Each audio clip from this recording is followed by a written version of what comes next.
Good morning and welcome to America's Home Cooking. I am going to make black bean soup today. Remember that pork roast that I did and I saved some of the meat I cut off? I told you I didn't use it all. I'm going to put it in here with lamb stock. Cook it. I've got 2 cups of black beans. I've already picked through them. Now I'm going to clean them. Don't always trust that your beans are clean. You rub them together in some water, and if the water comes out clean, then you know your beans are clean. But just rinsing them won't take the dirt off of them. So rub them together for about 3 minutes and see if the water stays clean or it gets dirty. And that's how you can tell if your beans are clean or not. And if they're not clean, you throw that water out and you sit there and put some more cold water in and rub them another 3-5 minutes until they come clean, until that water is clean. Then you will know.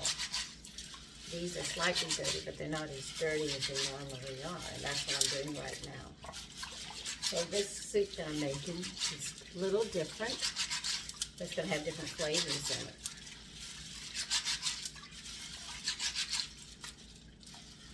Because this really is the weather of starting to take soups and stews and gumbos and roasts and stuff that you'll be having. You won't want light meals, you want heavy ones.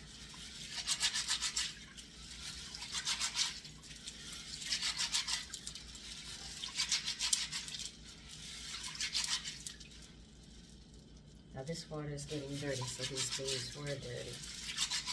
I'll rub them some more, and then I will sit there and throw it out and then add more. But you just rub your beans between your fingers, or your palms, really. They actually get clean.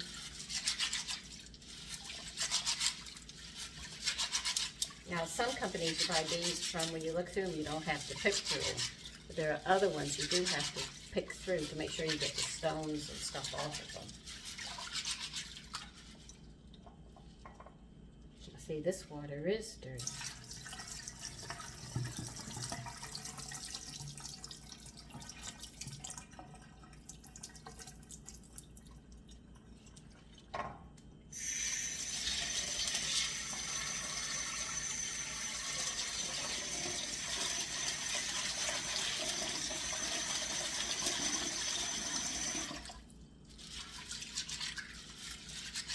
It is how many times you do this, I couldn't tell you. You just have to wait till you get your water clean.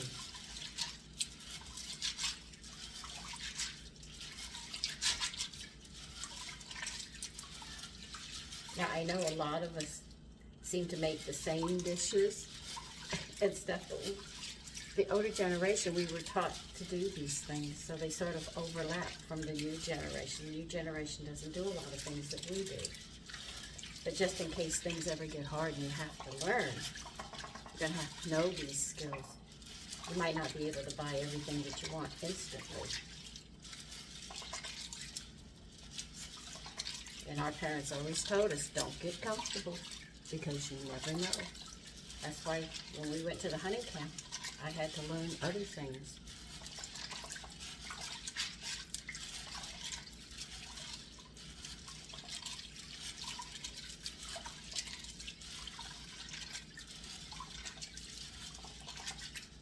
I think my whole generation knew about gardening. We actually get fresh fruit from the yard. We could pick wild food and stuff. I don't think a lot of people do that anymore. They rather go to the store. But that knowledge that you call outdated isn't really outdated.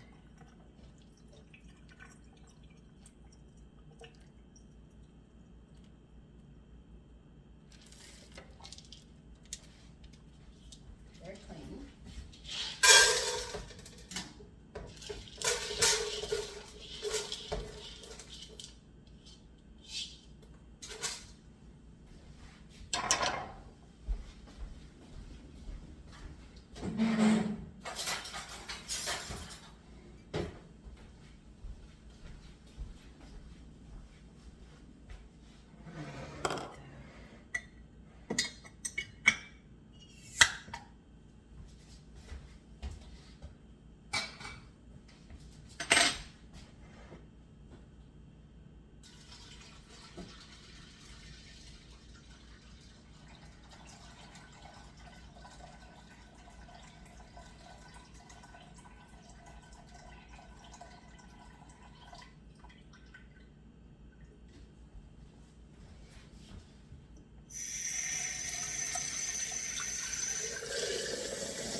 going to go ahead and chop everything up that's going to go into it. So when they're done, I have it ready.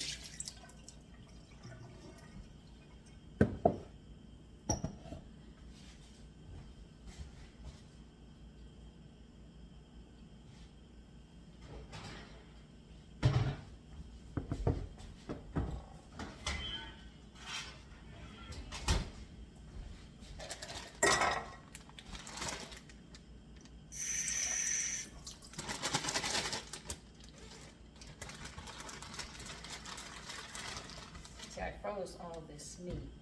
Now we're going to be putting it in the soup.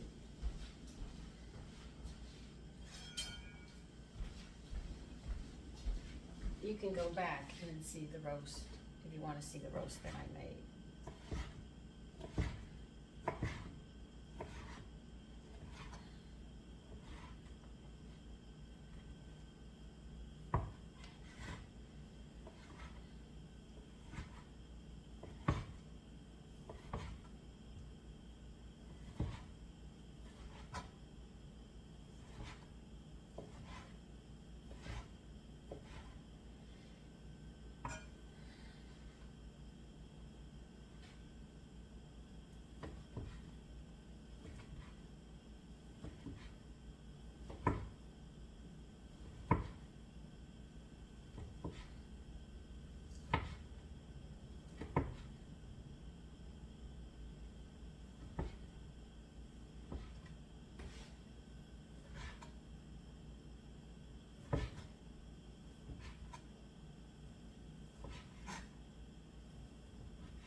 I still have the bone. I haven't even used the bone yet. I don't have enough vegetables to go ahead.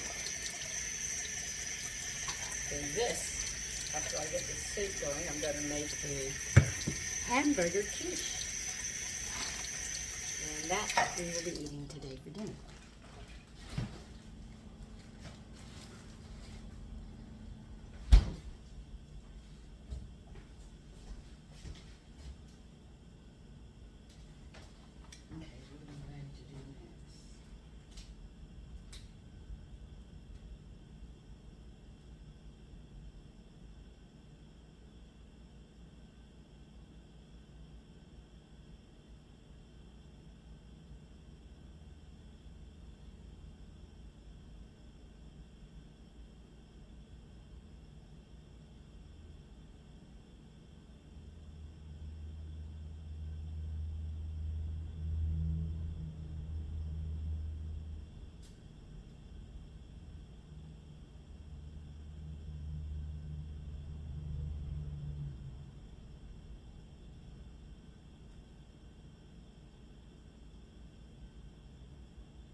We have such a variety of what we can do with this. I'm just wondering which one I want to do. That's what I'm deciding now.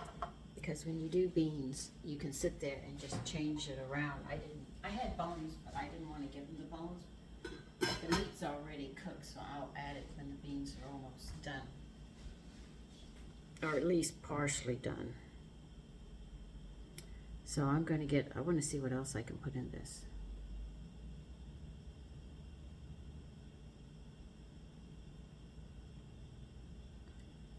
They just think I should add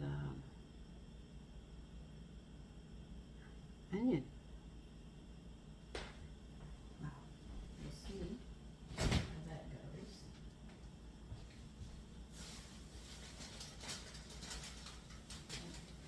I know.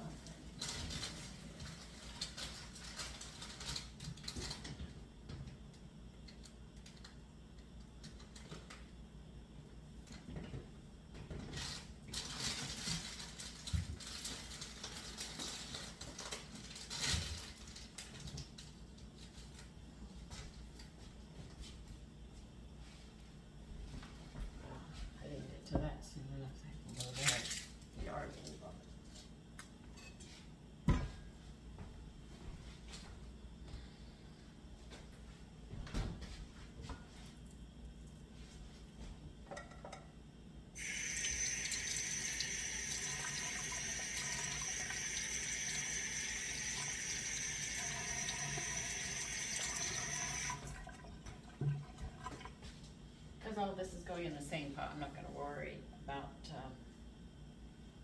the meat that's sitting, or that I used meat first.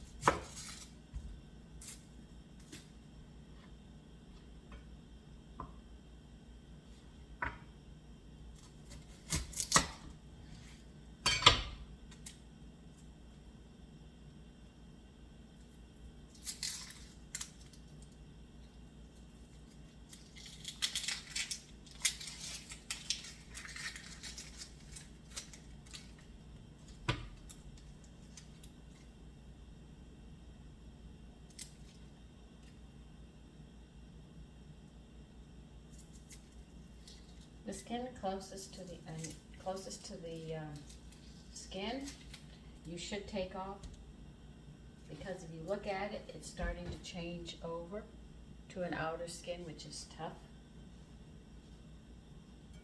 I usually do it all the time automatically.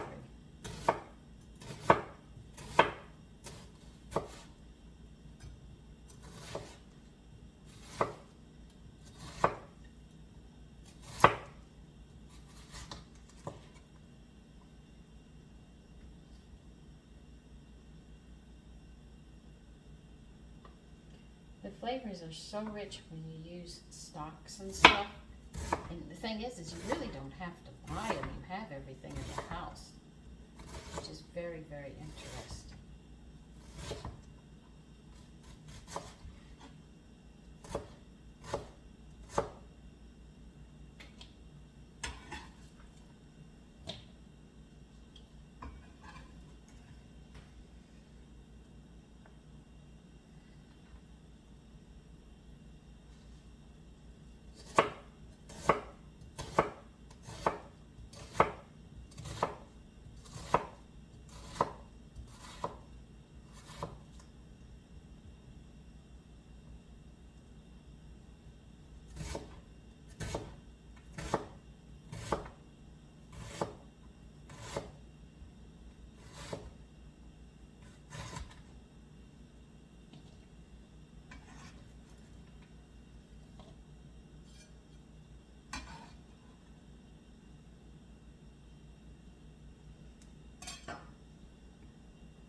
These are frozen peelings that you see in here.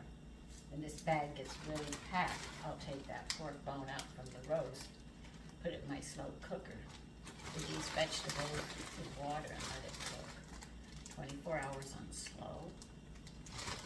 Now, strain it and I'll have a nice stock and I can pan it.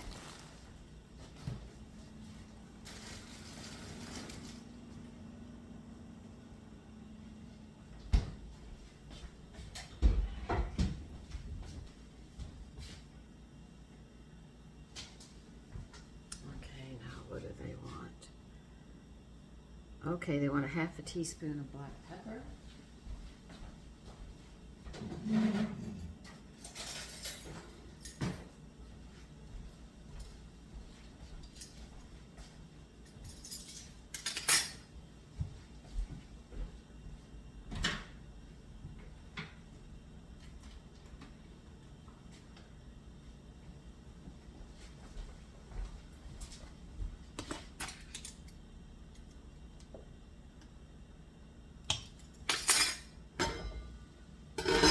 Now that these are boiling, I'm just going to turn them down to a simmer and just let them cook very, very slowly.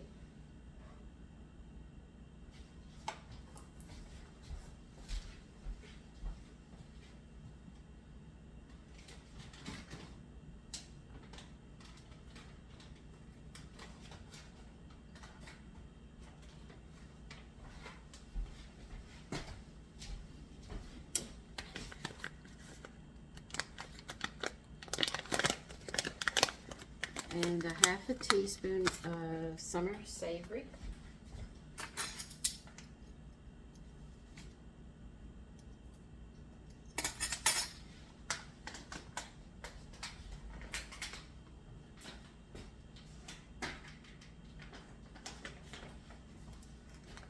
You want a 1/4 of a teaspoon of marjoram.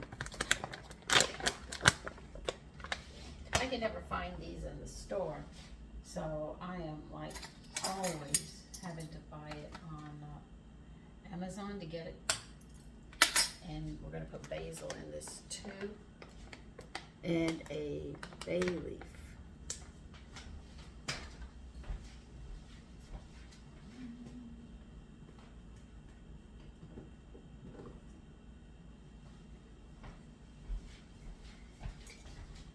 Fourth of a teaspoon of basil.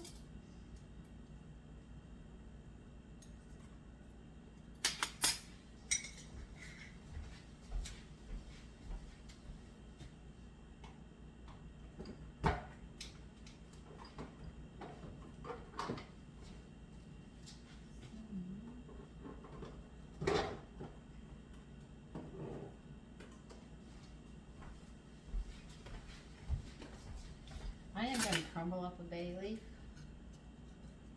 Some people leave them whole so they can take them out. Bay leaf is good for the digestion, gas. I just said, shoot, I'm just going to put it in.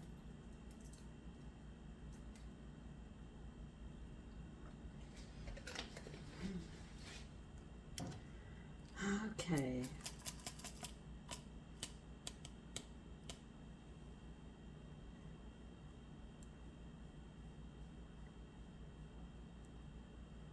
You want a small cayenne pepper or a chili pierced with a toothpick. I don't think I have any cayenne, except dry.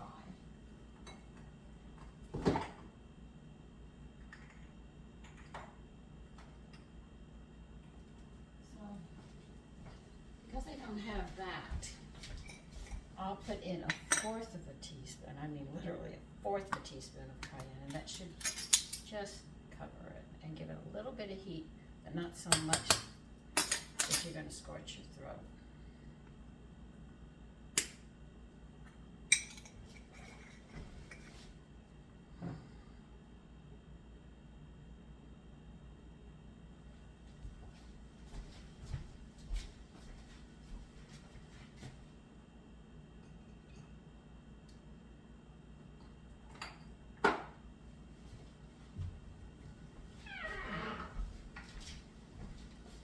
They want soy flour.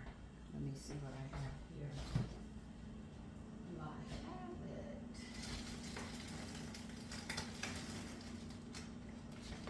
Yes, I do. They want, I told you this one's going to be different. They want a 1/2 cup of soy flour shaken with a cup of water.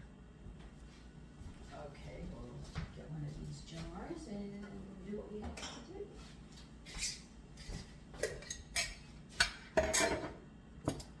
So you can have black bean soup many different ways by adding different things, but this way it's always a new soup.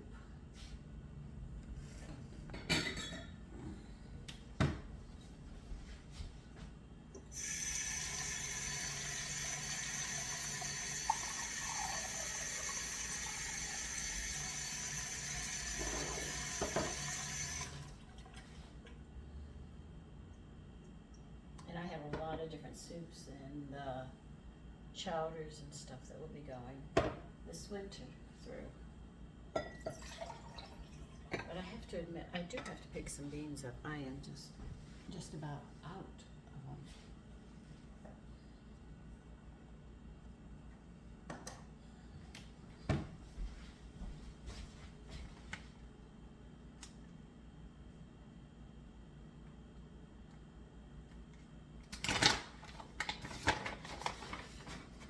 If you want soy powder, you don't have a health food store close by, order from Amazon.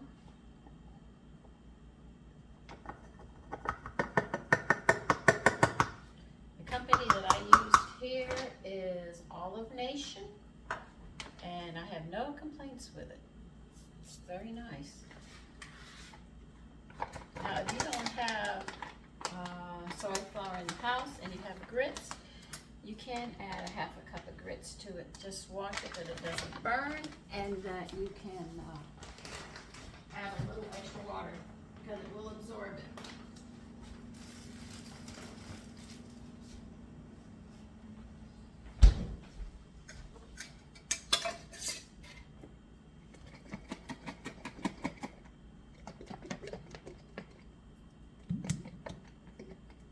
So now I have everything ready for that. We'll add salt after.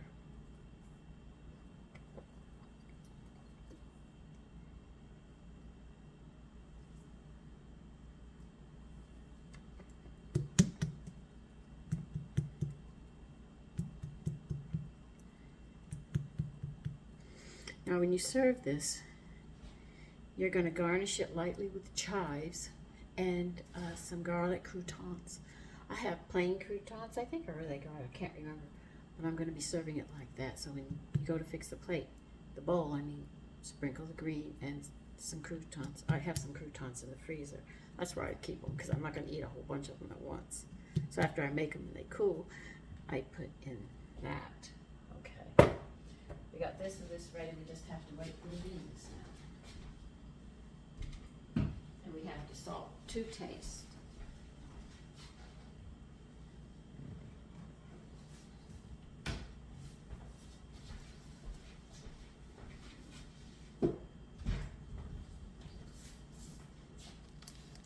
I know, I don't think there's anything else to do.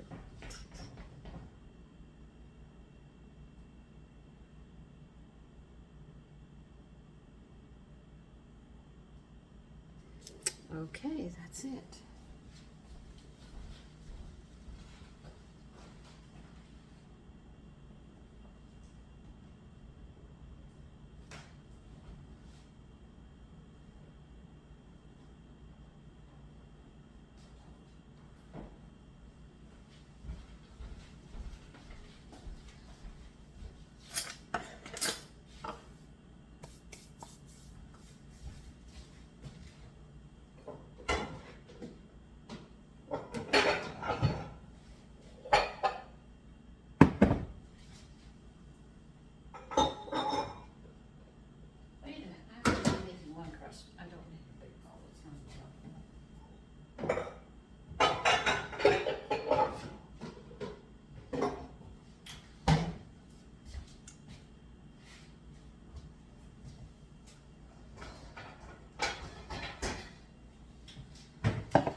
No.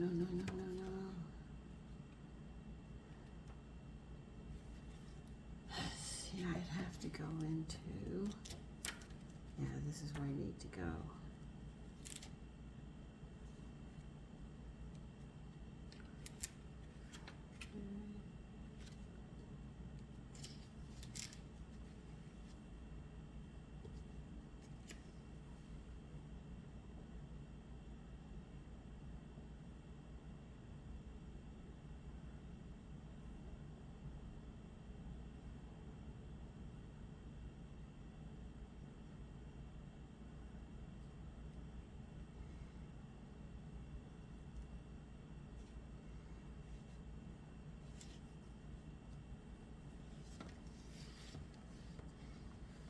I was just reading a recipe for grape pie. I'm sorry. I tell you, I get in these cookbooks and then my mind starts going, oh, here's something I'd like to try, you know, thinking. All right, we're going to need, actually, what I'm putting on this with the soup is going to be the pie crust for the hamburger quiche that I'm making today, but I want to go ahead and get this in the refrigerator.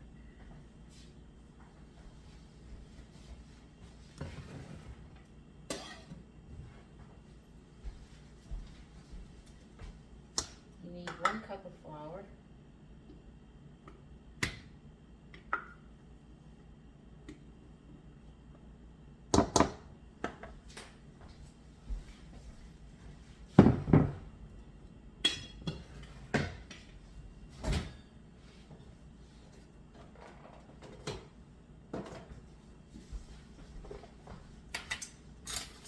I will put a tablespoon of wheat germ in this.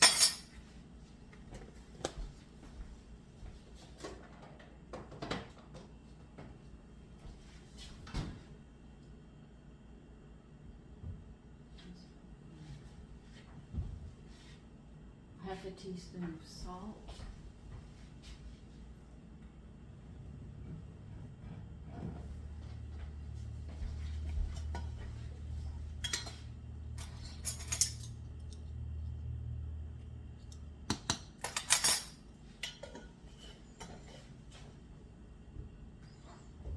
By the way, that is my salt mixture. That's not completely kelp. 1/3 of a cup of shortening.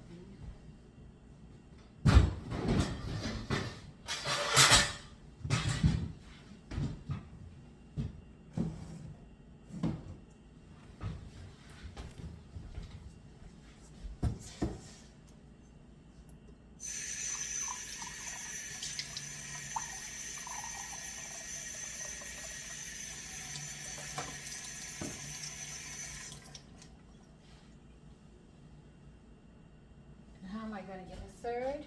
What I do is I fill a measuring cup up with 2/3 water, and then I start adding shortening until the water line hits up to 1 cup. And I will have exactly 1/3 of a cup of shortening. If you want to measure it out in measuring spoons, it's 5 tablespoons and 1 teaspoon. I told you, Miss Wilson was a gem. She made sure we knew our fractions. I can even remember the book and stuff. I remember her in the front. I remember my other teacher, Miss Reyes. Oh, I just loved her. She was a gem. She wanted me to be her student. The school said no. So I didn't get her as a teacher, but she was a friend of my mother's, and I would just sit and look at her. I thought she was the most beautiful lady I had ever seen.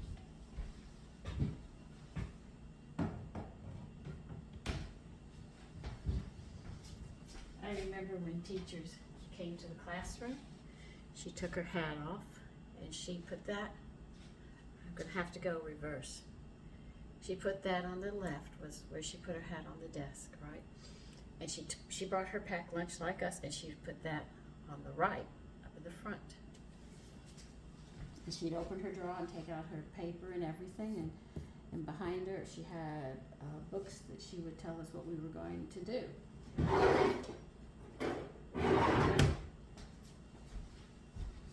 I mean, in 3rd grade, there were only 4 of us.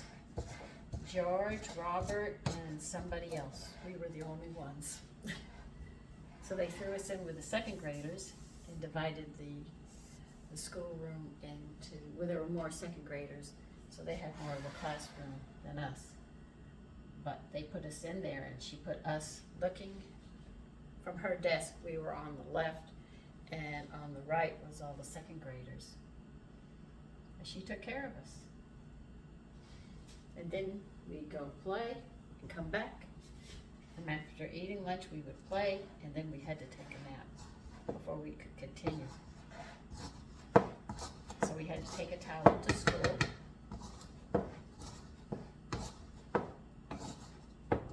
And this went on all the way through the 3rd grade. When I went into public school, we didn't take naps. Did we bring lunch in 4th grade? Yes, but we, in the middle of the afternoon, no, morning, because morning was long. School started at 8, we couldn't eat till 12. Around 11, we would go get milk. We'd have a choice against chocolate or regular milk. And we would have that with a little snack. Then we go back and learn. So they knew. Young children had to snack. I don't know what they do now. When they went to school, they said, no, we don't take a nap, Mommy. I said, do you get a break? A snack? Play? Nope, nothing. It was very different up here.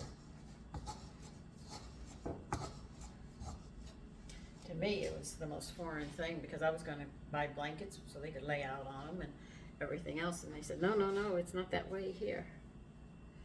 And I thought they needed special pads to learn how to do scriptive. You call it cursive here, script, and 2 tablespoons of water. Okay. And I said, but don't you have to? And she said, no, you're doing it the old way. So it was a shock for me. I didn't know what to get my children for school. I needed a shopping list. They had to tell me what they need because everything that I knew was totally wrong. So in my lifetime, even school has changed. I remember when sex education came in, I was in, let's see, my parents got a divorce. I was a freshman in high school. That's 9th grade. And they said you had to be an A student to have sex education. They had put it in. And those students went and had sex education. They got the class. And the parents had to sign for it. The community school board decided they were going to do it. The community was up in arms about it. They didn't want it. And I want you to know, those girls in that class who were so smart with those boys ended up pregnant from those guys. Sex education. So, our sons had to go to school up here, which I disapproved of. I didn't like the way they do things up here. You had to get permission from the parents for sex education, and we said no. And the teacher said, we're talking about the birds and the bees, you know. You know how animals, is it easier with having an egg or having a baby, which is easier? And I said, my husband said, no, you are not teaching our children that. They were taught at home. That's where that learning goes. And what we did was, my husband prepared me for this. He said, Sandy, they're going to catch you at the most inapt times and ask you questions when you least expect it. I said, what kind of question? He says, you'll know. You've got to step into a role of a teacher so you can deal with it. Well, we were picking up some Tiger Balm in Chinatown, and Sean opened his mouth. There were customers in that store. Mommy, and because he knew how to pronounce words, he came out and said, what's a condom? I mean, he said it nice and clear, made sure everybody could hear, and all the adults in there froze. And he's not even in 2nd grade, and he's asking this question. So I turned, and I looked at him, and I said, where did you see this? He said, here, Mommy. I said, go get me a box. I said, he did. I said, yes, you pronounced it. I corrected him. I told him he said the word correctly. I told him he pronounced it properly. And then I went to the teacher mode. I said, a condom is used by adults who aren't ready to have children, and sometimes older teenagers, when you get older, like 19 or 18, and they don't want to have children. It's a preventive way from having children. And he said, but children are blessings. I said, yes, they are. But sometimes you don't want children at that time because you don't have the money to support them or a place where they can grow up where it's safe. So we use these things to prevent from having those children until things get better so we can have children. He said, okay. I said, you can put the box back. He said, thank you, Mommy. And the adults were listening to me.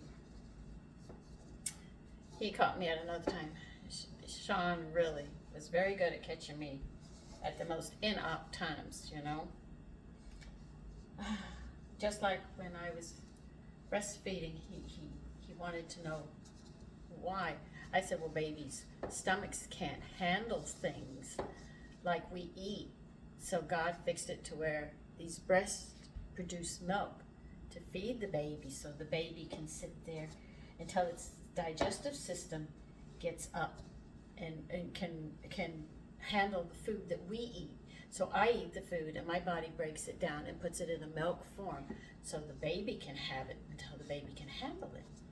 So it was in just go into a teacher mode and explain it to him.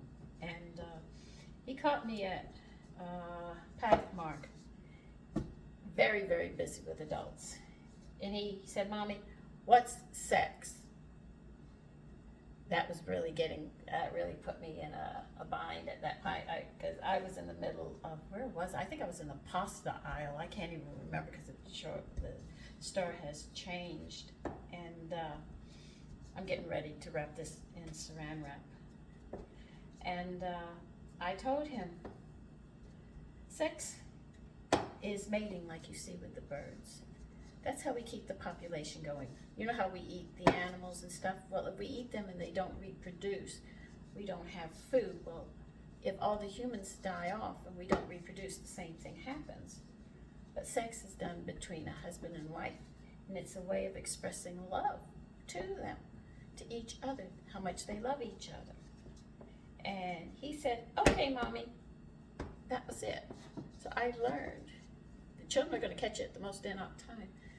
All you do is walk into a teacher role and explain it according to their level. And that's where they learned. The little one just listened. He said, I'm not going to ask any questions because I'm not going to ask. I'll just listen. They listened. But they would catch their father, and their father did the same thing. We just got into it too. We didn't care where we were. But when I was explaining it to him, you should have seen the adults. They actually got quiet and walked up to listen to what I had to say, to explain these questions that children have. You see?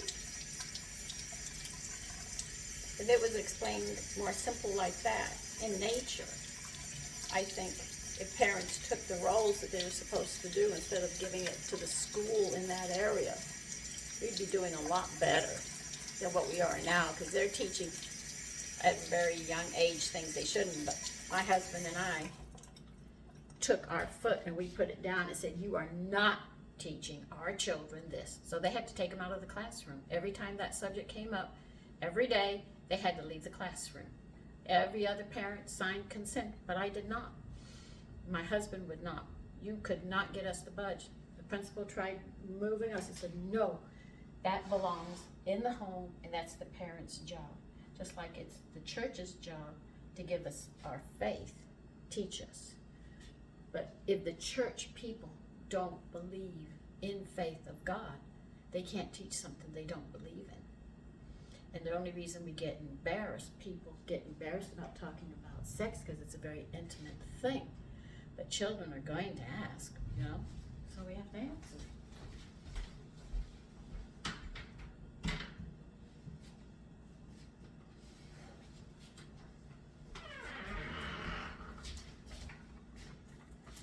I like all those pitfalls of parenthood because you never know what's coming out of a child's mouth.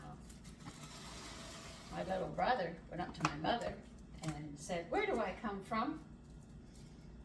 My mother was so proud of him. He was a little type.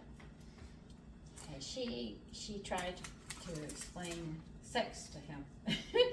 And he said, no, Mommy. Mikey came from Three Rivers. Where do I come from? And then she realized he wanted to know where he was born. She told us that story. I started laughing. I thought it was funny.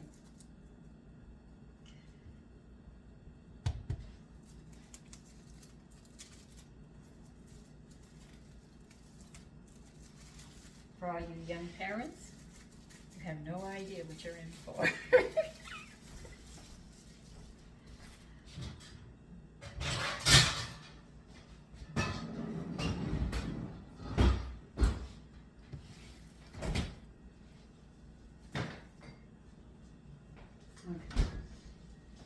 Now that's a one crust for a quiche that I'll be making. It's got to sit in there. So that's pretty much it. We just have to wait till these beans are just about done. And then we'll add everything to it.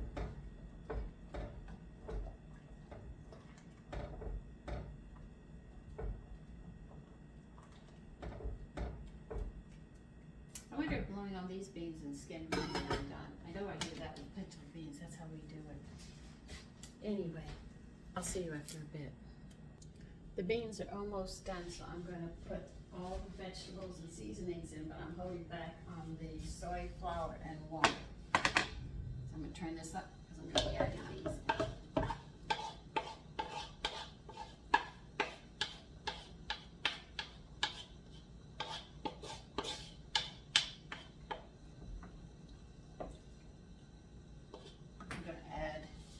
Potato water that I have left over. I want a little more liquid in mine.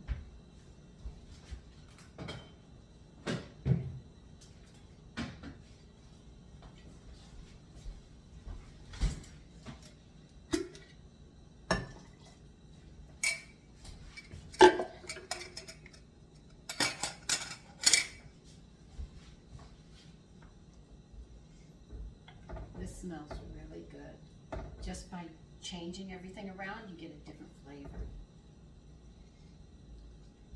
Okay, we're going to add salt in now.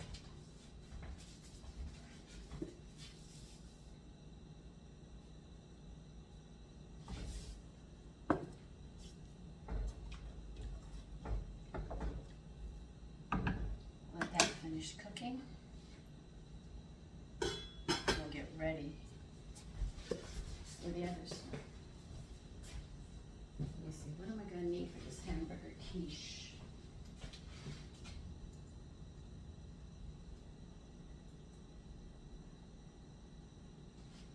Oregano and black pepper.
Sorry, you're hearing me walk around.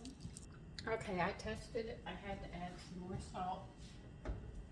The cayenne gives it a little bit of heat. If you think that'll be too much, put in 1/4 of a teaspoon. My family can deal with the heat better.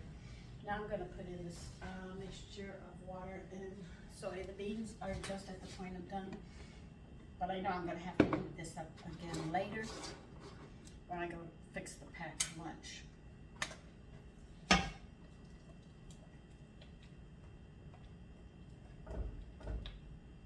And you know that this has a lot of protein in it already because we've talked about soy. I think it's got 47, 49 per cup, and this is a 1/2 cup. So we've got 20, plus all the pork that I put in here, then the stock that I put in here, and then the beans, which is an incomplete protein, but this makes it a complete protein now because soybean is a complete food.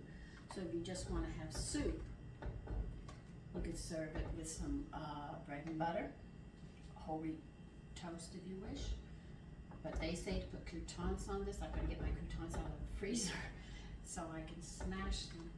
Because I made big ones, and what I do is I take my mallet and break it down. Now we just have to cook this a bit. Let me get my croutons out. If I can find them.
A lot of people don't know you can freeze your croutons when you make them.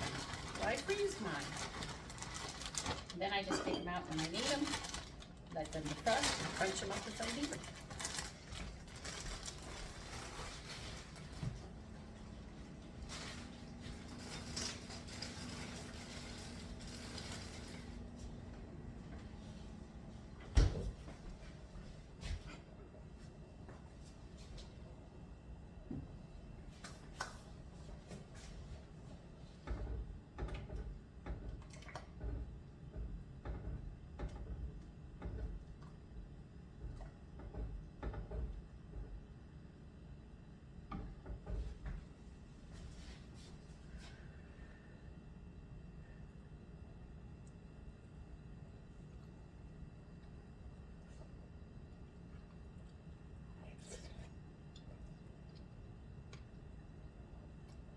That's done.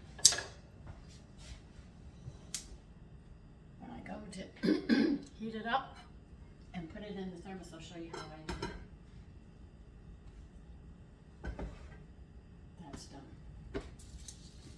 Now what I have to do is get that out in a quiche pan. If you have a 9-inch pie plate, that will work quite well.